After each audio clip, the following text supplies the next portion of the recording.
Á Egilsstöðum fjölskyldufyrirtækið Vaskur. Vaskur þvottahús, efnalaug og verslun sem selur allt milli himins og jarðar.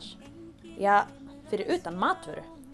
Verslunin hefur nú ekki alltaf litið út eins og hún gerir í dag og hefur reksturinn heldur betur undið upp á sig síðan hann hófst árið 1989 sem fatarhreinsun í kjallaranum fyrir neðan bakaríið í Fellabænum.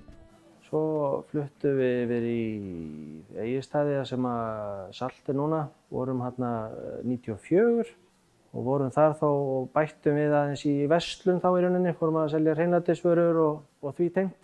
Svo með upp úr 2000 þá fluttum við hérna í hluta af þessu hérna húsnæði sem við erum nú komin svona í meiri hlutan af. Þannig fyrirtækið hefur alltaf verið innan fjölskyldunar? Já. Það hefur verið það. Og þið þá unnið mest hérna, bara fjölskyldan? Svona, já, við erum svona búin að vera náttúrulega mest hérna. En hérna, við systkinum erum búin að vera einu rauninni bara, já, síðan við munum eftir okkur. En var alltaf í planinu að verða svona stór? Það held ég nú ekki til að byrja með. Þetta hefur oftast svona svolítið undið mikið upp á sig bara. Þannig að þetta, já, er svona komin á stað sem við kannski áttum ekki alveg von á, en þetta búið að vera mjög gaman samt að þróa þetta upp í þetta. Og hvað eruð með að vörum núna fyrir utan hreinlætisvörur? Verslunin þá, sem sagt, við fórum yfir í svona skrifstofuvörur, penna og blek og allt sem að því tengdist, svona skrifstofuvörum, já. Og fórum svo yfir í hljóðfæri, svona sem var þá kannski mín deild svolítið. Og svo erum við búin að vera í vefnaðarvöru og svona handavinnuvörum. Svo erum við búin að vera í bruggvörum núna og plastvörum og einnotavörum og alls konar, já. Já, þetta undið svolítið hratt upp á sig núna síðustu svona 5 árin allavega. Og við erum komin núna með skíði á veturnar og við erum með hjól á sumrin og við erum komin núna í útivestafatna líka með. Það er búin að vera mjög skemmtileg svona viðbót.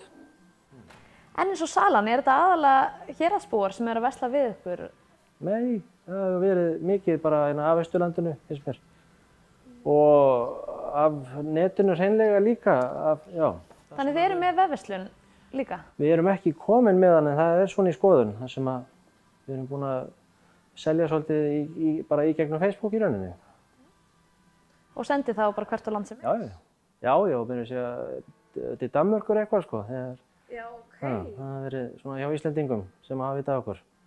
Já, verslunin býður aldeilis upp á fjölbreytt úrval og hægt að segja að hver sem geti gengið þar inn og fundið eitthvað við sitt hæfi. Frá hreinsivörum í leikföng úr útivist í handavinnu. Í Vaski eitt mesta úrval hannyrðavöru sem á finna á einum stað, allt frá Húsavík og suður á Selfoss. En úr búðinni og yfir í þvottahúsið. Hvað eruð þið með mikið af vélum hérna í þvottahúsinu? Það nú alveg slatti af vélum.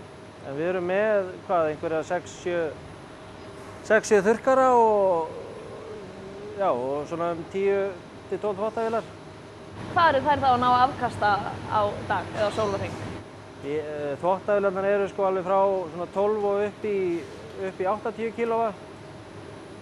Og þurrkararnir svona mest 40 upp í 80 og við höfum verið að afkasta svona upp í 1500 þá rúm á dag. Þvottahúsið sinnir í kringum 50 gististöðum frá Breiðdalsvík og norður á Húsavík.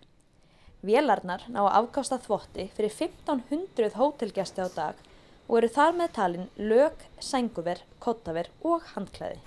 En hvernig þetta handsamanbrotið? Nei, við erum með þessa handklæðabrotavél hérna. Hún er skemmtileg. Hún er að taka 1200 stykki á klukkutíma. Ok, þannig að það bara matana? Já, og svo fínt að hafa einhvern á móti sem að tekur við. Já, það ótrúlegt hvað tæknin getur flýtt fyrir manni. Ég efast að séu margir sem myndu brjóta saman 1200 handklæði á klukkustund. Og hafið þið fundið fyrir mikill aukningu síðustu ár í þvottinum? Já. Þetta er alveg gífurleg aukning. Sérstaklega svona síðustu 10 árin í hótelþvottinum. En hvernig er mikill munur á sumrin og svo aftur á móti á veturna? Já. Við erum með svona 15 stöður hérna yfir sumarið. Svo þetta 4 hérna yfir veturinn í þvottahúsinu bara.